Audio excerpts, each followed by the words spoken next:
আজ আমি তোমাদের জন্য একটি নতুন আর মজাদার একটি ড্রামা নিয়ে এসেছি, যা তোমাদের অবশ্যই ভালো লাগবে। শুরুতে আমরা ড্রামার ফিমেল লিড শ্যানজিনকে দেখি, যে ছেলেদের পোশাক পরে এখানে গেম খেলছিল।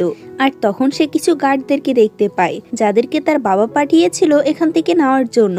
শ্যানজিন পালাতে চাইলেও গার্ডগুলো যেমন তেমন করে তাকে ধরে নিয়ে যায়। এরপর শ্যানজিনকে অনেক ভালোভাবে তৈরি করা হয়। প্যালেস থেকে একজন পেন্টার এসেছিল শ্যানজির পেন্টিং করার জন্য, কারণ রাজা তাকে দেখতে চেয়েছিল। আর শ্যানজিনের বাবা হচ্ছে রাজার ছোট ভাই। তখন সেখানে আমরা শ্যানজিনের দুটো সৎ বোনকে দেখি। তারা বলে, শ্যানজিন তো একটা মেয়েদের মেয়ে, সে তো আমাদের বোন হওয়ার কোনো যোগ্যতাই রাখে না। পেন্টিং তৈরি হয়ে গেলে শ্যানজির বাবা বলে এটা রাজার কাছে পাঠিয়ে দিতে। তখন রাজার থেকে একটা খবর আসে, যেখানে লেখা ছিল শ্যান ফ্যামিলির দ্বিতীয় মেয়েকে জেনারেল সুমিনের সাথে বিয়ে দেওয়ার কথা। এই বিয়েটা রাজার অর্ডার ছিল। সেখানে আরও লেখা ছিল, কালকের মধ্যে শ্যান ফ্যামিলির দ্বিতীয় মেয়েকে তৈরি করে যেন জেনারেলের মেনশনে পাঠিয়ে দেওয়া হয়। এরপর আমাদের জেনারেল সুমিং এর ব্যাপারে জানানো হয়।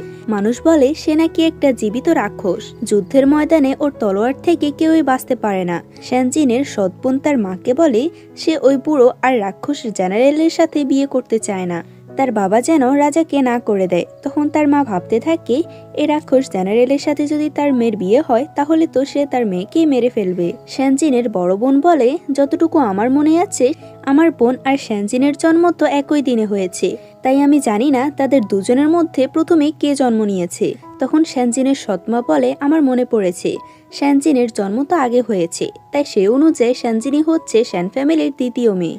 শ্যানজি এটা শুনে অনেক রেগে যায়। তার মা কিছু বলার আগে তার বাবা বলে দেয় শ্যানজিনের বিয়ে ওই জেনারেলের সাথে হবে। এরপর আমরা শ্যানজিনের মাকে দেখি, যা সৎবোনারা মিলে তাকে বুলি করছিল, যাতে সে নিজের মেয়ের বিয়ে ওই জেনারেলের সাথে দেয়। তার মাকে এমন অপমান হতে দেখে শ্যানজিন বলে, আমি ওই জেনারেলের সাথে বিয়ে করতে রাজি আছি, কিন্তু তার বাবাকে প্রমিস করায় তার মাকে যেন এখানে কেউ বুলি না করে। তার বাবাও এ কথাতে রাজি হয়ে যায়। পরদিন আমরা শ্যানজিনকে দেখি, যে তৈরি হয়ে জেনারেলের মেনশনের দিকে যাচ্ছিল। তার সাথে তার মেট কিউটি পাইও ছিল। কিউটি পাই বলে, আমি শুনেছিলাম জেনারেল নাকি কালো, মোটা আর দেখতেও অসুন্দর। সে তার আগের 3জন স্ত্রীকে মেরে ফেলেছে। যদি সে তোমাকে মারার চেষ্টা করে। শ্যানজিন তখন একটা চাকু বের করে আর বলে, সে কিছু করার আগে আমি নিজেই তাকে মেরে ফেলবো।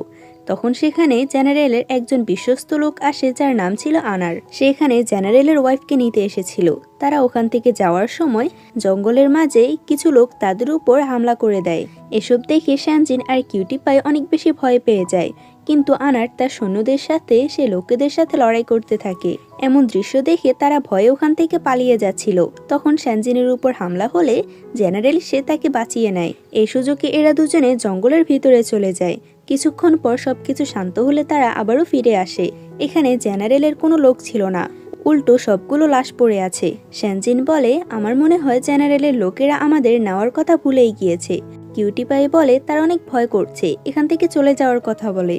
কিন্তু শ্যানজিন যায় না, কারণ সে তার বাবাকে প্রমিস করেছিল কেউ যেন তার মাকে বুলি না করে। প্রয়োজনে সে ওই জেনারেলকে বিয়ে করবে।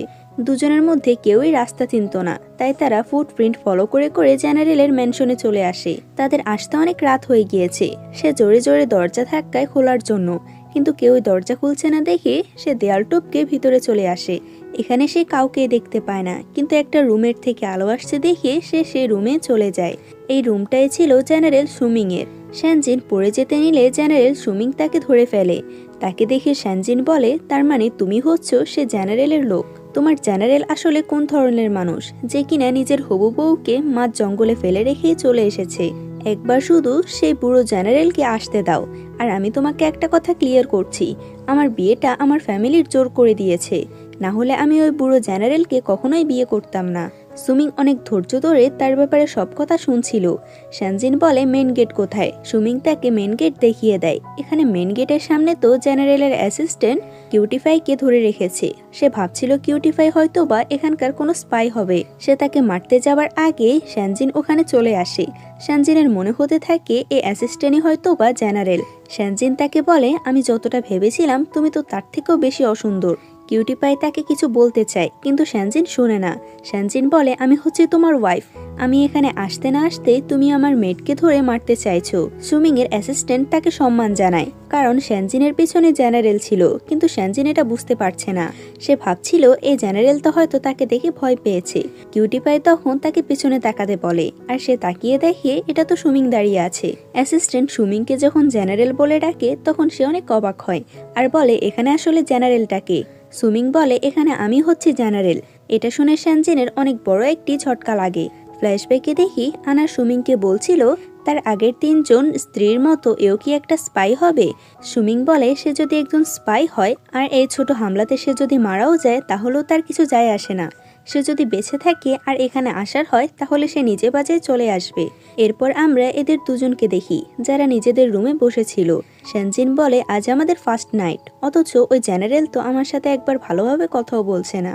আমার ইচ্ছে করছে এখান থেকে চলে যাওয়ার জন্য, কিন্তু এটা রাজার আদেশ, তাই এখান থেকে চলেও যেতে পারবো না। পরদিন কিউটি পাই তাকে রেডি করছিল, কারণ জেনারেল তাকে দেখতে আসবে। জেনারেল এসে তাকে সোজা এটা প্রশ্ন করে, তুমি কি ওই হামলাকারীদের সাথে মিলিত আছো, আর তুমি কি একটা স্পাই? যেটা শুনে আবার এর তো অনেক রাগ হয় আর বলে, প্রথমত তুমি আমাকে কেমন আছো এটা জিজ্ঞেস করনি, দ্বিতীয়ত বলছো আমি নাকি একজন স্পাই, আর কালকে আমাকে বাঁচানোর বদলে ওই জঙ্গলে একা ফেলে রেখে চলে এসেছো। জেনারেল তাকে শান্ত হয়ে বলে, বাহিরে অনেক বেশি বিপদ, তাই তুমি সবসময় ঘরেই থাকবে। সুমিং তো সেখান থেকে চলে যায়, কিন্তু শ্যানজিনের একদমই ভালো লাগছিল না, তার অনেক বেশি বোরিং লাগছিল। তাই সে বাচ্চাদের মতো উল্টোপাল্টা কাজ করতে থাকে। দূর থেকে সুমিং তার উপর নজর রাখছিল। সে দেখতে চায় তার এবারের স্ত্রীও কি একজন স্পাই হবে। কিউটি পাই এরপর তাকে একটা বই এনে দেয়, যে বইটা পড়ে সে বুঝতে পারে জেনারেলের যে মেনশন আছে তা মানুষের কবর উপরে বানানো হয়েছে। সে যতগুলো মানুষকে আজ পর্যন্ত মেরেছে প্রত্যেকের কবর এখানে আছে, আর প্রত্যেকের আত্মাও এদিক ওদিক ঘুরছে। যেটা শুনে আবার কিউটি পাই ভয় পেয়ে যায়, কিন্তু এবারে শ্যানজিনও ভয় পেয়ে যায়, কেননা সে যে রুমটাতে এখন বসে আছে সে রুমটাতে নাকি জেনারেলের আগের 3 জন স্ত্রীকে কবর দেওয়া হয়েছে। শ্যানজিন বলে, জেনারেলের আগের 3 জন স্ত্রী যেহেতু এভাবে মারা গিয়েছে, তাহলে চলো আমরা দুজনে মৃত্যুর অ্যাক্টিং করি, তাহলে আমরা এখান থেকে চলে যেতে পারবো। সে এরপর একটু পয়জন খেয়ে নেয়, যেটা এতটাও বিষাক্ত ছিল না। কিউটিফাই গিয়ে জেনারেলের কাছে যখন এটা বলে তখন সুমিং তো অনেক ভয় পেয়ে যায়। সুমিং শ্যানজিনের পিছু পিছু যায়, আর এদিকে শ্যানজিনকে তো 2 লোক ধরে নিয়ে যাচ্ছিল, সেও তাদের পিছু পিছু যাচ্ছিল। তারা দুজনে বলছিল, জেনারেল আমাদের বড় ভাইদেরকে মেরে ফেলেছে, তাই আজকে আমরা তো তার ওয়াইফকে মেরে ফেলবো। তারা কিছু করার আগে শ্যানজিন ওখানে অজ্ঞান হয়ে যায়। তারা বলে, আমাদের কাজটা তো আরো সহজ করে দিয়েছে। তারা শ্যানজিনকে মারার আগে সুমিং সেখানে চলে আসে আর ওই 2 লোককে মেরে ফেলে। সুমিং শ্যানজিনকে উঠানোর চেষ্টা করে, কিন্তু সে উঠছে না দেখে সুমিং দেখে শ্যানজিন তো মারা গিয়েছে, তাই সে বলে, আমারই ভুল হয়েছে, আমি তোমাকে স্পাই ভেবেছিলাম, কিন্তু তুমি নির্দোষ আমি সেটা জানতাম না। কিন্তু তুমি চিন্তা করো না, তুমি মারা গিয়েছো তো কি হয়েছে, তোমার মায়ের আমি ভালোভাবে খেয়াল রাখবো। এটা বলে সে শ্যানজিনকে নিয়ে ওখান থেকে ঘরে চলে আসে। কিউটিফাই ভেবেছিল শ্যানজিন সত্যিই মারা গিয়েছে, তাই সে কান্না করতে থাকে। আর তখনই শ্যানজিন উঠে যায়, যেটা দেখে আবার সুমিং তো অনেক বেশি অবাক। শ্যানজিন বলে, আমি জানতাম না ওই অল্প একটু পয়জন এতটা রিয়েকশন করবে। সুমিং তাকে দেখলে তার গলায় একটা জেট খেয়াল করে আর তাকে জেটটা দিতে বলে, কিন্তু শ্যানজিন তাকে দিচ্ছে না দেখে সুমিং তার থেকে জেটটা জোর করেই নিয়ে নেয়। আর সে এই জেটটা ভালোভাবে দেখছিল, তখন তার অ্যাসিস্ট্যান্ট কিছু জিনিস নিয়ে আসে, যেখানে ওই বইটাও ছিল। সুমিং এটা পড়ে বলে, সে কি সত্যি এতটা খারাপ যে এই মেনশনটা সে কবরের উপরে বানিয়েছে। এদিকে কিউটিফাই আর শ্যানজিন তো বাইরে বের হতে পারছিল না, কারণ সুমিং এর অ্যাসিস্ট্যান্ট বাহির থেকে তালা মেরে দিয়েছে। শ্যানজিন বলে, ওই রাক্ষস অ্যাসিস্ট্যান্ট তো আমাদেরকে একটু বোকা ভেবেছিল, কিন্তু সে জানে না আমি তালা খোলাতে কতটা এক্সপার্ট। সুমিং এর অ্যাসিস্ট্যান্ট সে তালাটা মেরে তাকে চাবিটা দেয়, কিন্তু এদিকে শ্যানজিন তো তালাটা খুলে উল্টো সুমিং এর ঘরের দরজায় লাগিয়ে দেয় আর বলে, এই জেনারেল আর তার এই অ্যাসিস্ট্যান্ট আমাকে কি ভেবেছে, আমি কি এখানে 4 দেয়ালের মধ্যে বন্দী হয়ে থাকবো? আমি এখন যেখানে ইচ্ছা সেখানে যেতে পারি। সে জেনারেলকে তার ঘরে রেখে তালা মেরে তারই ঘোড়া নিয়ে চলে আসে ঘোরার জন্য। জেনারেল এদিকে তার অ্যাসিস্ট্যান্টের দিকে অনেক রাগী দৃষ্টিতে তাকায়। শ্যানজিন জেনারেলের ঘোড়া নিয়ে বেশি দূর যেতে পারে না, তার অ্যাসিস্ট্যান্ট তাকে ধরে আবারও নিয়ে আসে। অ্যাসিস্ট্যান্ট শ্যানজিনকে বলে, সে এই তালাটা কিভাবে খুলেছে। শ্যানজিন বলে, এটা তো আমার বা হাতের খেলা। সে এই তালাটা একটা হেয়ারপিনের মাধ্যমে খুলে দেখায়। এসব দেখে সুমিং রাগে ফুলতে থাকে। শ্যানজিন বলে, এখানে আসার পর তুমি আমার দিকে একবারও খেয়াল করনি, আর আমাকে সবসময় বন্দি করে রেখেছো, তাই আমার 3টে শর্ত তোমাকে মানতে হবে। সুমিং তাকে বলে ঠিক আছে, তোমার ইচ্ছেগুলো আমাকে বলতে পারো। সে বলে প্রথম ইচ্ছে হচ্ছে আমি এই পুরো মেনশনে নিজের মতো করে থাকতে পারবো, দ্বিতীয় হচ্ছে তোমার সাথে আমি মার্কেটে ঘুরতে যাব, আর তৃতীয় ইচ্ছা আমার মনে নেই কারণ এটা আমি ভাবিনি। সুমিং নিজের কথা মতো তাকে ঘুরতে নিয়ে যায়, যেখানে শ্যানজিন তো অনেক বেশি খুশি হচ্ছিল। তারা একটা নদীর কিনারে যায়, যেখানে যাওয়ার পর শ্যানজিন খুশি হয়ে বলে আমার তৃতীয় ইচ্ছা হচ্ছে তোমার রুমে আমি যখন ইচ্ছা তখন আসতে পারবো। সুমিং তাতেও রাজি হয়ে যায়। এত রাগী একটা জেনারেল এত সহজেই মেনে যাবে তা তো অবিশ্বাস্য। মেনশনে আসার পর কিউটিফাই তাকে জিজ্ঞেস করে সে কি ওই জেটটা নিয়েছে। শ্যানজিন বলে সে তো এই কথাটা ভুলেই গিয়েছে। সে তখন সুমিং এর কাছে গিয়ে তার জেটের কথা বলে। সুমিং বলে সে এই জেটটা কোথায় পেয়েছে। শ্যানজিন বলে তার মা তাকে দিয়েছে। সুমিং আবারও বলে তার মাকেই কে দিয়েছে। এটা শুনে সে বুঝতে পারে সুমিং এই জিনিসটাতে অনেক বেশি ইন্টারেস্টেড, তাই সে তাকে কিছুই বলে না। সুমিংকে কিছু বলছে না দেখি সে বলে আমি তোমাকে 3 দিনের সময় দিচ্ছি, 3 দিনের মধ্যে আমাকে উত্তর না দিলে আমি কিউটিফাইকে মেরে ফেলবো। শ্যানজিন বেচারি ভয় পেয়ে ওখান থেকে চলে যায়। তার যাওয়ার পর সুমিং একটা সিক্রেট জায়গায় আসে। সে ওই জেটটা দিয়ে একটা দরজা খোলার চেষ্টা করে, কিন্তু কোনো লাভ হয় না। তখন আমরা আনারকে দেখি যে কিনা শ্যানজিনের কাছে এসে বলে কেউ আমাদের উপর হামলা করে দিয়েছে, তারা জানতে পেরেছে জেনারেল তার মেনশনে নেই, তারা এখন কি করবে। শ্যানজিন বলে তুমি সমস্ত গার্ডদেরকে তৈরি করো, আমাদের এমন সিন ক্রিয়েট করতে হবে যাতে বোঝা যায় জেনারেল তার মেনশনেই আছে। হামলাকারীরা ভিতরে চলে আসলে শ্যানজিন জেনারেলের পোশাকটা পরে নেয়, কিন্তু এটা অনেক ভারী ছিল তাই সে দাঁড়াতেও পারছে না, আর তলোয়ারটা নেয় তাও অনেক ভারী লাগছে। তারা জেনারেলকে নিজেদের সামনে দেখে অনেক বেশি ভয় পেয়ে যায়, কিন্তু তলোয়ারটা ভারী হওয়ার কারণে শ্যানজিনের হাত থেকে তলোয়ার পড়ে যায়। তারা বুঝতে পারে এটা জেনারেল নয়, তাই তারা তার উপর অ্যাটাক করে দেয়। আর সময় মতো সুমিং এসে শ্যানজিনকে বাঁচিয়ে নেয়। রাতের বেলা প্রত্যেকে মিলে শ্যানজিনের সাথে পার্টি করছিল, কারণ তার বুদ্ধির কারণে তাদের মেনশনটা বেঁচে গিয়েছে। এরা দুজনে তাকে পিছন থেকে দাঁড়িয়ে দেখছিল। আনার তাকেও শ্যানজিনের সাথে জয়েন হতে বলে, কিন্তু সুমিং না করে দেয়। তার যাওয়ার পর সেখানে একটা মেড আসে। সে আনারের জন্য নিজ হাতে কেক বানিয়ে এনেছে। আনার কেকটা খাওয়ার আগে অ্যাসিস্ট্যান্ট এসে কেকটা খেয়ে নেয়, যেটা দেখে মেড অনেক বেশি রেগে যায়, কারণ এটা আনারের জন্য এনেছিল সে। কিছুক্ষণ পর শ্যানজিন ড্রাঙ্ক হয়ে সুমিং এর কাছে চলে আসে আর বলে আজ আমি তোমার মেনশনটাকে বাঁচিয়েছি, তাই তোমার উচিত নয় যে আমাকে কিছু গিফট দেওয়া। সে বলে তোমার কি লাগবে। শ্যানজিন বলে তোমার এই বেডটা অনেক বেশি সফট আর তোমার রুমটাও অনেক বেশি বড়, কিন্তু তুমি আমাকে অনেক ছোট একটা রুম দিয়েছো, তাই আমি এখানে ঘুমোতে চাই। তার এসব কাণ্ড দেখে সুমিং তাকে কিছুই বলে না আর সে রুম থেকে চলে যায় যাতে শ্যানজিন ওখানে ঘুমোতে পারে। শ্যানজিন পরদিন ঘুম থেকে উঠলে প্রত্যেকটা মেড মিলে তাকে তার জিনিসগুলো জেনারেলের রুমে শিফট করে দেয়। এখানে জেনারেলের একজন সার্ভেন্ট ছিল। সে বলে জেনারেল তাকে পারমিশন দিয়েছে তার রুমে থাকার জন্য। রাতের বেলা সুমিং এর পুরো রুমটাকে সাজানো হয়েছে, কেননা সবাই জানতে পেরেছিল সুমিং আর শ্যানজিনের ফার্স্ট নাইট কেমন গিয়েছে, তাই তারা আবারও এটাকে সুন্দর করে সাজায়। সুমিং এসব দেখে বুঝতে পারে এসব কেন করা হয়েছে। সে বলে আমরা বাহির থেকে একজন কাপলের মতো, কিন্তু আমাদের মধ্যে কোনো রিলেশন নেই। শ্যানজিন এটা শুনে একটু রিল্যাক্স ফিল করে, কারণ সে তো ভয় পেয়ে গিয়েছিল। সুমিং বলে আমি তোমাকে আমার রুমে থাকতে দিয়েছি, কিন্তু প্রতিদিন তা আমি অন্য রুমে গিয়ে ঘুমাতে পারবো না, তাই আমি আমার বেডে ঘুমাবো আর তুমি অন্য একটা জায়গায়। এটা শুনে বেচারি শ্যানজিনের আর কিছু করার ছিল না। পরদিন শ্যানজিন সে সার্ভেন্টটাকে জিজ্ঞেস করে জেনারেল কেন তার আগের 3 জন স্ত্রীকে মেরে ফেলেছে। সার্ভেন্ট বলে এটা একদমই সত্য নয়, কারণ জেনারেল তাদের চেহারা দেখার আগে মাঝপথে জঙ্গলের মাঝে কেউ তাদের উপর অ্যাটাক করে দেয় আর তারা সেখানেই মারা যায়। জেনারেল তাদেরকে বাঁচাতে পারেনি, কিন্তু সে তোমাকে বাঁচাতে পেরেছে।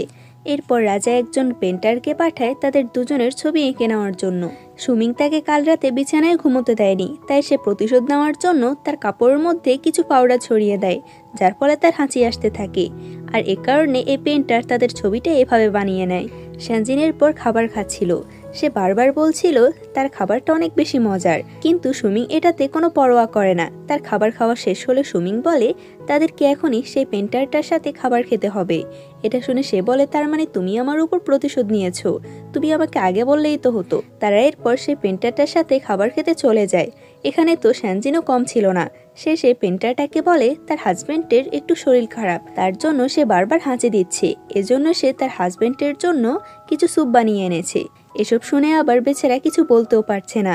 সে তাকে স্যুপটা খাওয়ায়, যেখানে কিউটি পাই তার ইচ্ছা মতো লবণ দিয়েছে। স্যুপের অবস্থা এতটাই খারাপ যে তার চেহারাটা দেখার মতোই ছিল। সে এরপর পেন্টারটাকে বলে, আমার শরীরটা ভালো নেই তাই আমি খাবার খেতে পারবো না, কিন্তু আমার ওয়াইফ অনেক বেশি খাবার খেতে পারবে। এটা বলে সে সমস্ত খাবারগুলো তাকে খেতে দেয়, এমনকি আরও কিছু খাবারও আনে। এত খাবার দেখে শ্যানজিনের অবস্থা খারাপ হয়ে যায়, আর খাবারগুলো খেয়ে তো তার অবস্থা আরও বেশি খারাপ হয়ে যায়।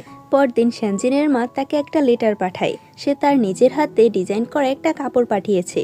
ডিজাইন দেখে আবার সুমিং অনেক অবাক হয়, কারণ এই ডিজাইনটা সে সিক্রেট দরজাটার মতো হুবহু মিলে গিয়েছে। সুমিং শ্যানজিনকে তার সাথে আসতে বলে। শ্যানজিন বলে, আমি একটা শর্তে আসতে পারি, আমাকে তোমার বেডের উপর ঘুমোতে যেতে হবে, তাহলে আমি তোমার সাথে যাব। আমার ইচ্ছে নেই তোমার সাথে ঘুমাবার, তাই তুমি অন্য জায়গায় ঘুমাবে। সে তাড়াতাড়ি করে রাজি হয়ে যায়। এরপর সে তাকে সেই গুহাটার সামনে নিয়ে আসে, যেটা একটু ভয়ানক ছিল। শ্যানজিন ভাবে, আমার তো মনে হয় সে তার আগের 3জন স্ত্রীকে এখানে এনে মেরে ফেলেছে। যাই হোক, তারা দুজনে এরপর সে দরজাটার সামনে আসে। সুমিং তাকে সে দরজাটা খুলতে বলে। শ্যানজিন দরজা খুললে তারা দুজনে ভিতরে যায়। ভিতরের অবস্থা দেখে শ্যানজিনের অনেক ভয় লাগছিল। সুমিং দেখে তার একটু ঠান্ডা লাগছে, তাই সে তাকে নিজের কোটটা দিয়ে সামনে যেতে থাকে।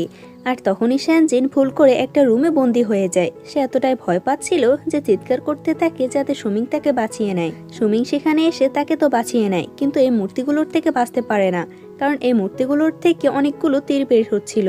কিন্তু সুমিং যেমন তেমন করে হোক শ্যানজিনকে বাঁচিয়ে নেয়। শ্যানজিন বলে, তুমি আমাকে এত ভয়ানক একটা জায়গায় কেন নিয়ে এসেছো?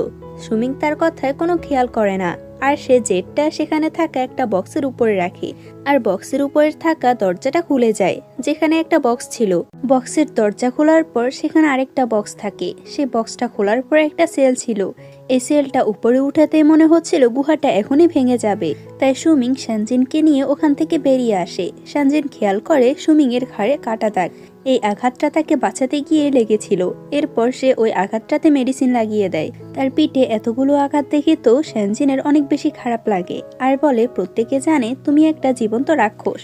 যুদ্ধক্ষেত্রে মানুষদেরকে মারা তোমার বাম হাতের খেলা, কিন্তু তোমার এই সাইডটাও তো সবাইকে দেখাতে হবে। যদিও তুমি একটু রুড, তারপরও তোমার মন এতটাও খারাপ নয়। যখন থেকে আমি এখানে এসেছি তখন থেকে আমি একটা না একটা অঘটন করেই যাচ্ছি, কিন্তু তুমি আমাকে বকা দেওয়ার বদলে উল্টো আমি যা যা বলতাম তা মেনে নিতে। আমি যখন প্রথমবার এখানে এসেছি আর প্রথমবারের মতো তোমাকে দেখেছিলাম, আমি ভাবিনি আমি তোমাকে ভালোবেসে ফেলবো। যেটা শুনে আবার সুমিং অনেক বেশি অবাক। বেচারা তার দিকে তাকাতেও পাচ্ছে না। শ্যানজিন বলে, আমি তোমাকে বলেছি আমি তোমাকে ভালোবাসি। সুমিং তাও তাকে কিছু বলছে না দেখে শ্যানজিন তাকে কিস করে নেয়। বেচারা জেনারেল তো এতে আরো বেশি অবাক হয়, কিন্তু সেও শ্যানজিনকে আটকায় না। এরপর শ্যানজিন নিজের রুমে এসে অনেক বেশি খুশি ছিল। সে কিউটি পাইকে বলে, ওই দিন রাতে যেভাবে তার রুমটা ডেকোরেট করেছিল আজকেও যেন তেমনটাই করে। অন্যদিকে সুমিং ওই সিলটা দেখে কিছু একটা ভাবছিল, আর এদিকে শ্যানজিন সুমিং এর জন্য অপেক্ষা করছে, কিন্তু সুমিং সেখানে আসে না। সুমিং এদিকে একটা ট্যাবলেট দেখে ভাবছিল আর বলছিল, আঙ্কেল আন্টি, আমি আপনাদের মৃত্যুর রহস্যটা অবশ্যই খুঁজে নেব। সুমিং এর একদিকে তার লক্ষ্য ছিল আর দ্বিতীয় দিকে ছিল শ্যানজিন। সে এই দুটোর মধ্যে নিজের লক্ষ্যটাকে বেছে নেয়। সে ওই রাতে শ্যানজিনের জন্য একটা ডিভোর্স লেটার লিখে নেয়, আর সেটাতে লেখা ছিল, আমার কাজটা অনেক বেশি বিপজ্জনক, আমাকে যে কোনো সময় যুদ্ধের জন্য চলে যেতে হবে। সেখানে গিয়ে আমি যদি মারা যাই তাহলে তোমার অনেক বেশি কষ্ট হবে। আমি চাই না তুমি কষ্ট পাও, আমাদের সফরটা এতটুকুই ছিল। এটা লিখে সে ডিভোর্স লেটারটা নিজের রুমে শ্যানজিনের পাশে রেখে চলে যায়। পরদিন সকালে শ্যানজিন ডিভোর্স লেটার দেখে সে অনেক অবাক হয়, আর সুমিং এর কাছে গিয়ে বলে সে তো তাকে পছন্দ করে, তাহলে ডিভোর্স লেটার কেন লিখলো? সুমিং বলে, আমার যা বলার আমি এই লেটারটাতে সবকিছু বলে দিয়েছি। শ্যানজিন তার এসব কথা বিশ্বাস করে না, আর বলে, তোমার হঠাৎ কি হয়েছে? কাল রাতে আমাদের মধ্যে যা হয়েছে তাতে স্পষ্ট বোঝা যায় তুমিও আমাকে পছন্দ করো। আর যাই হোক, আমি তোমাকে ডিভোর্স দেব না। সুমিং বলে, তুমি আমাকে ডিভোর্স না দিলেও আমি তোমাকে ডিভোর্স দিয়ে দিয়েছি, এটাই ফাইনাল। এটা বলে সে মিলিটারি ক্যাম্পে চলে আসে। এখানে আসার পর সে প্রত্যেকটা সোলজারদেরকে ট্রেনিং করাচ্ছিল, আর তখন সে দেখে একটা সোলজার ঠিকমতো ট্রেনিং করছে না। সেখানে গিয়ে দেখতে পায় এটা তো হচ্ছে শ্যানজিন। সে শ্যানজিনকে এখান থেকে চলে যাওয়ার কথা বলে। শ্যানজিন বলে, আমি একটা সোলজার, তাই আমিও এখানে সবার সাথে ট্রেনিং করব। সে তাকে চলে যেতে বলল, কোনো লাভ হচ্ছে না দেখে সুমিং তাকে অন্যদের সাথে ট্রেনিং করাতে দেয়, কারণ সে জানে এই ট্রেনিংটা অনেক বেশি হার্ড ছিল। এদিকে সেই পেন্টারটা রাজার কাছে এসে বলে, আমি যখন জেনারেলের ঘরে গিয়েছিলাম তখন তার আচরণ আমার কিছু সুবিধার লাগেনি। আমার মনে হচ্ছে সে আপনার বিরুদ্ধে কোনো চক্রান্ত করছে। এসব কিছু আসলে এই পেন্টারটাকে ওই মন্ত্রীটা বলেছিল। রাজা বলে যেহেতু জেনারেল আমার বিরুদ্ধে এতটা ষড়যন্ত্র করছে তাহলে আমারও উচিত আমাকে সত্যটা জানতে হবে। রাজা তখন জুয়ো নামের একটা ছেলেকে ঠিক করে সুমিং এর উপর ইনভেস্টিগেট করার জন্য। সেনজিন এদিকে ট্রেনিং করছিল কিন্তু সে পারছে না দেখে সুমিং বলে এ ধরনের কাজ তোমার জন্য নয়। সে তাকে একটা ঝাড়ু হাতে ধরিয়ে চলে যায়। সেনজিন বলে এই রুট জেনারেলটা আমাকে ভেবেছিল কি, আমিও তাকে দেখিয়ে দেব আমিও কিছু কম নই। এরপর তাদের গোসল করার সময় এসে যায়। সেনজিন ভয় পাচ্ছিল কারণ এতগুলো ছেলের মধ্যে সে কিভাবে গোসল করবে। তখন সুমিং এসে তাকে বলে সে তার টেন্টের মধ্যে গোসল করতে পারে, সে এটাতে না করে দেয়। আর রাতের বেলা যখন ঘুমোতে যায় তখন বেচারির ঘুম আসছিল না। পরদিন সুমিং তাকে বলে সে এখন থেকে এখানেই থাকবে আর তার টেন্টের মধ্যে সে গোসল করতে পারবে। এটা শুনে সেনজিন বলে সে তার কথা কেন মানবে, কারণ তাদের দুজনের তো ডিভোর্স হয়ে গিয়েছে। সুমিং বলে ঠিক আছে, যদি তুমি আমার কথা মেনে নাও তাহলে আমি তোমার একটা উইশ পূরণ করব। সেনজিন বলে ঠিক আছে, তাহলে তুমি আমাকে ওয়াইন এনে দাও। এরপরের সিনে আমরা দেখি সেনজিন তো পুরোপুরি ড্রাঙ্ক হয়ে গিয়েছে আর সে বলতে থাকে তুমি আমাকে ডিভোর্স দিয়ে দিয়েছো, কিন্তু আমি তোমাকে অনেক বেশি ভালোবাসি, এজন্য আমি এখানে পর্যন্ত চলে এসেছি, তাও তুমি আমাকে নিজের থেকে দূরে করতে চাচ্ছ। তার কথা শুনে সুমিংয়েরও মনে হয় সে তার সাথে অন্যায় করেছে, কিন্তু কিছু বলার আগে সেনজিন সেখানে একটা নদী দেখতে পায় আর সুমিংয়ের কোনো কথা শোনার আগে সে নদীতে নেমে যায়। সুমিং তাকে উঠাতে গিয়ে দেখে সেনজিনের জামা কাপড় পুরো ভিজে গিয়েছে, তাই সে পিছনে ফিরে আর দেখে না। সেনজিন তাকে বলে তার দিকে তাকাতেই, কিন্তু সুমিং তার দিকে তাকায় না। সেনজিন ড্রাঙ্ক হওয়ার কারণে সেখানে পড়ে যায় আর অজ্ঞান হয়ে যায়। সুমিং তাকে জ্ঞান ফেরানোর জন্য তাকে সিপিআর দেয়। সেনজিন উঠে বলে তুমি কি করছো এখানে, তুমি আমাকে একা পেয়ে আমার ফায়দা উঠানোর চেষ্টা করছো না তো? যাই হোক, সেনজিন বলে তুমি আমাকে ডিভোর্স কেন দিয়েছো, তুমি আমাকে একটা কারণ বলো। সুমিং তার কথার কোনো জবাব দিতে পারে না। এরপর তারা ক্যাম্পে ফিরে আসে। এখানে আসতে আসতে সেনজিন তো ঘুমিয়ে পড়েছে। পরদিন সুমিং এর বার্থডে ছিল, তাই সেনজিন তার জন্য নুডলস বানিয়ে আনে। সুমিং প্রথমে নুডলসটা ভালোভাবে খাচ্ছিল, কিন্তু সেনজিন যখন বলে এটা স্পেশালি তার বার্থডের জন্য বানিয়েছে তখন সে খাবার খাওয়া স্টপ করে দেয় আর তাকে বকা দিয়ে বলে তুমি যখন থেকে এখানে এসেছো তখন থেকে প্রত্যেকটা সোলজারের অনেক বেশি সমস্যা হচ্ছে, তারা ঘুমাতেও পারছে না আর খাবারও খেতে পারছে না। তোমার খেয়াল রাখতে রাখতে আমি তাদেরকে বেশি ট্রেনিং করাতে পারি না। যদি তুমি এখানে অনেক বড় কোনো কাজ করে ফেলো তাহলে রাজা অবশ্যই আমাকে আমার পথ থেকে সরিয়ে দেবে, তাই তুমি যত তাড়াতাড়ি সম্ভব এখান থেকে চলে যাও। সুমিং এর মুখে এমন কথা শুনে সেনজিন অনেক বেশি কষ্ট পায় আর বলে তুমি কি আমাকে এতটাই ঘৃণা করো যে এখানে আসার সময় তুমি আমাকে বাঁচিয়েছো ঠিকই, কিন্তু আমাকে নিতে আসোনি। আসার পরও তুমি আমার সাথে বেশি ভালোভাবে কথা বলতে না আর কোনো কারণ ছাড়াই আমাকে ডিভোর্স দিয়ে দিয়েছো। ডিভোর্সের কারণ জিজ্ঞেস করলাম তাও তুমি কিছু বলতে পারছো না। ভেবেছিলাম তুমি এইসব আমার প্রোটেক্টের জন্য করছো, কিন্তু আমি ভুল ছিলাম, কারণ তোমার মধ্যে তো হার্টই নেই। আমার সব থেকে বড় ভুল ছিল আমি তোমার মতো একটা মানুষকে ভালোবেসেছিলাম। এটা বলে সে ডিভোর্স লেটার লেখে আর বলে তুমি ভালোভাবে শুনে রাখো, তুমি আমাকে ডিভোর্স দাওনি, বরং আমি তোমাকে ডিভোর্স দিয়ে দিয়েছি। রাজা আমাকে এটার ব্যাপারে জিজ্ঞেস করলে আমি নিজে থেকে উত্তর দিয়ে দেব, কিন্তু তোমার ব্যাপারে আমি কিছুই বলবো না। বলে সে কান্না করতে করতে সেখান থেকে চলে যায়। গ্যারেজে বসে সে শুধুমাত্র গেটের দিকে তাকাচ্ছিল। সে গেটের দিকে তাকাচ্ছিল কারণ ভাবছিল হয়তো সুমিং তাকে আটকাতে আসবে, কিন্তু সুমিং তাকে আটকাচ্ছে না দেখে সে মন খারাপ করে চলে যায়। সুমিং এর যখন রিয়েলাইজ হয় তখন সে সেনজিনকে আটকাতে চায়, কিন্তু ততক্ষণে অনেক দেরি হয়ে গিয়েছে। সেনজিনের রুমে আসার পর সে একটা বই দেখতে পায় যেটা সেনজিন তার নামে লিখেছিল। সুমিং বুঝতে পারে সেনজিন তার সম্পর্কে ছোট থেকে ছোট কথাটা পর্যন্ত জানতো। সে রিয়েলাইজ করে সেনজিন তাকে সত্যি অনেক ভালোবাসে।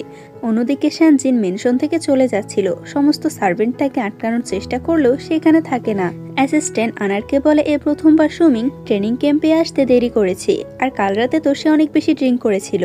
অন্যদিকে রাজা জাওকে জিজ্ঞেস করে সুমিং আর সেনজিনের ডিভোর্সটা কেন হয়েছে। সে তার ওয়াইফকে ডিভোর্স দেওয়ার পর আমার বিরুদ্ধে কোনো ষড়যন্ত্র করছে না তো? আমি চাই তুমি এ সমস্ত কিছু খোঁজ নাও। অ্যাসিস্ট্যান্ট আর আনার এরপর সুমিং এর কাছে যায়। এখানে আজকে একজন নতুন সুপারভাইজার আসবে। সুমিং বলে তার মানে রাজার আমাদের উপর সন্দেহ হয়েছে, তাই সে একজন সুপারভাইজার রাখতে চায়। সুমিং এর পর সে নতুন সুপারভাইজারকে রিসিভ করার জন্য যায়, যেখানে সে তাকে গ্রেট করে, কিন্তু ভিতর থেকে কোনো আওয়াজ আসছে না দেখে এরা দুজন অনেক বেশি রেগে যায়। আর তখন ক্যারেজ থেকে সে নতুন সুপারভাইজারটি বেরিয়ে আসে, যে অন্য কেউ নয় বরং সেনজিন ছিল। তাকে দেখে এরা দুজনে অনেক খুশি হয় আর সুমিং তো অনেক বেশি অবাক। সেনজিন বলে তুমি ঠিকই দেখেছো, আমি হচ্ছি তোমার নতুন সুপারভাইজার। তার সাথে আমরা জাওকেও দেখি, যে সবার উপর নজর রাখার জন্য সেনজিনের অ্যাসিস্ট্যান্ট হয়ে এসেছে। সেনজিন সুপারভাইজার হয়ে আসার পর তো সুমিংকে জ্বালাতে একটুও ছাড়ে না। জাও জানতে পারে গত 2 বছর ধরে সুমিংদের এখানে মিলিটারি ক্যাম্পে কোনো ফান্ড আসছে না। যাও এরপর শ্যানজিনকে সবসময় সুপারভাইজার বলে ডাকতো। শ্যানজিন বলে, তুমি আমাকে এ নামে ডাকা বন্ধ করো, কারণ আমরা দুজন ছোটবেলার বন্ধু। তোমার কারণে আমি এই পদটা পেয়েছি আর এখানে আসতে পেরেছি, তাই সে তাকে ধন্যবাদ জানায়। কিন্তু শ্যানজিন তো জানে না জাওয়ের এখানে আসার উদ্দেশ্য হচ্ছে সুমিংয়ের উপর নজর রাখা। এরপর আমরা 3 জন মন্ত্রীকে দেখি। মিলিটারিতে 2 বছর ধরে যে ফান্ডগুলো যাচ্ছিল না তা এরা 3 জনে মিলে আটকাচ্ছিল। তারা ভাবতে থাকে যে তারা সুমিংকে কিভাবে ফাঁসাবে। আনারের পর সুমিংকে বলে সে যেন শ্যানজিনকে না রাগায়, কারণ তার জন্য শ্যানজিন এখানে আবারও ফিরে এসেছে। সুমিং বলে, তুমি আসলে কার সাইডে? আর আমি তোমাকে স্পষ্টভাবে বলে দিচ্ছি সে আমার ওয়াইফ নেই, তাই আমি এখন তার সাথে ওভাবে কথা বলবো না। পরদিন সে শ্যানজিনের কাছে গিয়ে বলে সে এখানে কেন এসেছে। শ্যানজিন বলে, এখানে আসাও তোমার পছন্দ হচ্ছে না। ডিভোর্স দেওয়ার পর আমি তোমার মেনশনেও থাকতে পারবো না, আর আমি আমার বাবার কাছেও থাকলে আমার সৎ বোনেরা আমাকে ওখানেও বাঁচতে দেবে না। ডিভোর্স দিয়ে তুমি আমার পুরো লাইফটাকে চেঞ্জ করে দিয়েছো, তাই আমার থাকার জন্য কোথাও না কোথাও তো যেতে হতো, তাই আমি এখানে চলে এসেছি। এরপর সে তাকে চা দেওয়ার কথা বলে, আর সুমিংও তাকে ভালোভাবে চা এনে দেয়। শ্যানজিন তো তাড়াহুড়োর বসে চা খেয়ে নেয়, আর চাটা গরম দেখে সে রেগে বলে, তুমি আসলে কি চাইছো? আমার থেকে রিভেঞ্জ নেওয়ার জন্য তুমি এত গরম চা আমাকে খেতে দিয়েছো। এরপর সে তাকে একটা চ্যালেঞ্জ করে, তাদের দুজনের হাতে তালা বেঁধে পানিতে ফেলে দেওয়া হবে। যে আগে উপরে আসতে পারবে সে এই কম্পিটিশনে জিতে যাবে। বেচারা সুমিংয়ের সবকিছু শোনা ছাড়া আর কিছু করার ছিল না, তাই সে তার কথা মেনে নেয়। এরপর তাদের দুজনকে পানিতে ফেলে দেওয়া হয়। শ্যানজিন তালা খোলাতে এক্সপার্ট থাকায় সে তালাটা খুলে তাড়াতাড়ি উঠে যেতে চায়, কিন্তু দেখে সুমিং তো হার মেনে নিয়েছে আর সে ডুবে যাচ্ছিল। তাই সে তাড়াতাড়ি করে সুমিংয়ের তালাটাও খুলে নেয়। সে ডুবে যাওয়ার কারণে সে তাকে সিপিআর দেয়। বাহিরে থাকা এই লোকগুলো ভাবছিল তারা অনেকক্ষণ ধরে পানির নিচে আছে, হয়তো তাদের সাথে কিছু হয়েছে, তাই তারা তাদেরকে উপরে উঠিয়ে আনে আর তাদেরকে এই অবস্থায় দেখে।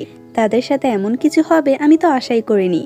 যাই হোক, এর পরের সিনে শ্যানজিন সুমিংকে জিজ্ঞেস করে সে কেন হার মেনে নিয়েছে। চাইলে তো সে তালা খুলে উপরে আসতে পারত। সুমিং বলে, কারণ আমি জানি তুমি আমাকে বাঁচাতে আসবে। শ্যানজিন বলে, তুমি আমার এতটা পরোয়া কেন করছো? তুমি তো আমাকে ডিভোর্স দিয়ে দিয়েছো। সুমিং বলে, তুমি এখানকার সুপারভাইজার, কাজের বদলে তোমার নিজের পার্সোনাল কথা এখানে বলা উচিত নয়। এটা বলে সে চলে যায়। রাতের বেলায় যাও দেখে কিছু সৈনিক টেন্ট থেকে বের হয়ে অন্য কোথাও যাচ্ছিল। তার একটু সন্দেহ হয়। পরদিন আমরা সুমিংকে দেখি শ্যানজিনের এত জ্বালাতন সহ্য করতে না পেরে সে নিজের ম্যানশনে চলে এসেছে। তাই শ্যানজিন তার সাথে দেখা করতে আসে আর বলে, আমি জানি আমাদের ডিভোর্স হয়েছে, আমি চাই তুমি যেন মিলিটারি ক্যাম্পে ফিরে আসো, কারণ সৈনিকদের তোমার অনেক বেশি প্রয়োজন। আমি প্রমিস করছি আমি এরপর থেকে তোমাকে আর কোনো জ্বালাতন করব না। তার কথা শুনে সুমিং তার সাথে যেতে রাজি হয়। এরপর সে তাকে একটা টোকেন দেয় আর বলে, ভবিষ্যতে যদি তুমি কোনো অঘটন করে ফেলো তাহলে এটার ব্যবহার করতে পারবে। শ্যানজিন এটা দেখে অনেক বেশি খুশি হয়, কারণ এই প্রথমবার সুমিং তাকে কোনো কিছু গিফট দিয়েছে। ক্যাম্পে আসার পর যাও তো সুমিং এর উপর আজব দৃষ্টিতে তাকাচ্ছিল। সুমিং ভাবতে থাকে তার হঠাৎ কি হয়েছে। রাতের বেলা সৈনিকরা যখন কিছু বাচ্চাদেরকে ধরে নিয়ে যাচ্ছিল তখন যাও এসে বলে, তোমাদের রহস্য এখন আমার সামনে সম্পূর্ণ পরিষ্কার, তাই এখান থেকে যেতে পারবে না। সৈন্যরা তাকে কিছু করার আগে সুমিং যাওকে ওখান থেকে পাঠিয়ে দেয়। যাও এরপর শ্যানজিনের কাছে যায়। তারা যেহেতু ছোটবেলার বন্ধু ছিল তাই তারা হেসে হেসে কথা বলছিল, যেটা আবার বাহির থেকে সুমিং দেখে তার অনেক জেলাস হয়। সে আনারকে বলে যাও কোথা থেকে এসেছে এটা খোঁজ নিতে। পরদিন যাও আবারও সে জায়গাটাতে চলে আসে যেখানে সৈন্যরা কিছু বাচ্চাদের রেখেছে। সৈন্যরা তাকে দেখেই ধরে ফেলে। সুমিং বলে, কাল রাতে তোমাকে মানা করার পরও তুমি এখানে চলে এসেছো। যাও বলে, আমি জানতে চাই তুমি এই বাচ্চাগুলোকে নিয়ে কি করো। সুমিং তাকে কিছু বলে না আর বলে, আমার নিষেধ থাকা সত্ত্বেও তুমি এখানে এসেছো, তাই তোমাকে এবার মরতে হবে। তারা তাকে কিছু করার আগে শ্যানজিন ওখানে চলে আসে আর বলে, যাও হচ্ছে আমার লোক, তাই তুমি তাকে যেতে দাও। সুমিং এর এটা শুনে খারাপ লাগলেও সে বলে, আমি মানা করার পরও সে এখানে চলে এসেছে, তাই তাকে মরতে হবে। শ্যানজিন বলে, আমার র্যাঙ্ক তোমার থেকে অনেক উপরে, তাই তুমি তাকে যেতে দাও। সুমিং যেতে দিচ্ছে না দেখে সে টোকেনটার ব্যবহার করে আর যাওকে যেতে দিতে বলে। বেচারা সুমিং তো এমনিতেও কষ্ট পাচ্ছে, আবার এই টোকেনটা ব্যবহার করাতে সুমিং আরো বেশি কষ্ট পায়। তাই সে যাওকে ছেড়ে দিয়ে শ্যানজিনের উপর রাগ দেখিয়ে সেখান থেকে চলে যায়। তারা যাওয়ার পর অ্যাসিস্ট্যান্ট বলে, এই বাচ্চাগুলো হচ্ছে যে সৈন্যগুলো মারা গিয়েছিল তাদের বাচ্চা। এই বাচ্চাগুলো সবাই অনাথ হয়ে গিয়েছিল, তাই সুমিং তাদেরকে লুকিয়ে এখানে রাখছে। যেটা শুনে এদের দুজনের অনেক বেশি খারাপ লাগে। এটা শুনে শ্যানজিন তাড়াতাড়ি করে সুমিং এর কাছে গিয়ে ক্ষমা চাইতে চায়, কিন্তু সুমিংকে এতটা রেগে দেখে তার সাহস হচ্ছিল না সুমিং এর কাছে গিয়ে তাকে সরি বলবে। রাতের বেলা সবাই যখন ড্রিঙ্ক করছিল তখন এরা দুজনও তাদের সাথে বসে। শ্যানজিন এবারে সাহস করে সুমিংকে সরি বলে আর বলে তাকে সন্দেহ করা তার উচিত হয়নি। সুমিং এতটাই রেগেছিল সে তার সাথে কোনো কথা বলে না। তখন জাও তাকে সরি বলে। সে কোনো কথা বলছে না দেখে জাও শ্যানজিনকে নিয়ে অন্য সৈন্যদের সাথে চলে যায় ড্রিঙ্ক করার জন্য। তাদের এতটা ক্লোজ দেখে সুমিং এত বেশি রেগে যায় যে সে জোরে জোরে বলতে থাকে, তোমরা এভাবে এই জায়গাতে ড্রিঙ্ক করতে পারো না। যাই হোক, পরদিন সুমিং এর সাথে আনার দেখা করতে আসে। তাকে এই অবস্থা দেখে আনার বলে, আমার মনে হয় আপনি কাল রাতে কি করেছেন সবকিছু ভুলে গিয়েছেন। তখন আমাদের ফ্ল্যাশব্যাক দেখানো হয় অ্যাসিস্ট্যান্ট আর আনার শ্যানজিনকে লেডি বলে ডাকে।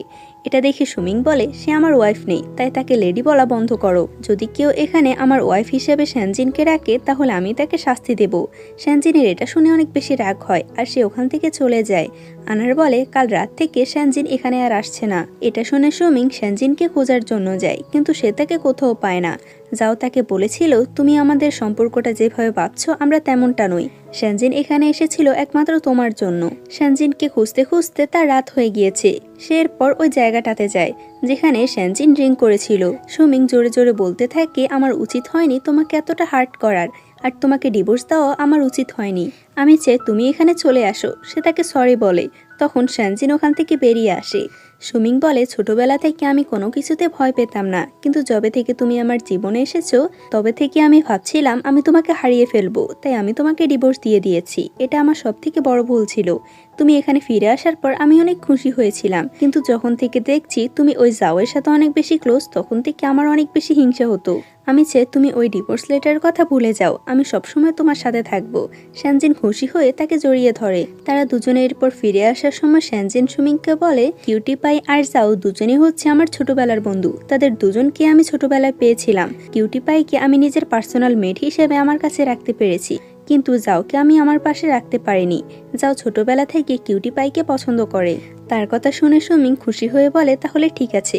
পরদিন এরা দুজনে নিজেদের মধ্যে যতগুলো মিসআন্ডারস্ট্যান্ডিং ছিল সবকিছু ঠিক করে নেয়। জাও বলে, আমাকে রাজার কাছে গিয়ে তোমার নামে রিপোর্ট করতে হবে, নাহলে সে তোমাকে ভুল ভাববে। এরপর আমরা শ্যানজিন আর সুমিংকে দেখি তারা রোম্যান্স স্টার্ট করতে যাচ্ছিল। তার আগে কিউটি পাই কান্না করতে করতে তাকে জড়িয়ে ধরে। যাও আমাকে ছেড়ে সবসময়ের জন্য চলে যাচ্ছে। সুমিং বলে, যাও রাজাকে রিপোর্ট করার জন্য ক্যাপিটাল যাচ্ছে, কিছুদিন পর সে চলে আসবে। যেটা শুনে তো আবার কিউটি পাই আরো জোরে জোরে কান্না করতে থাকে।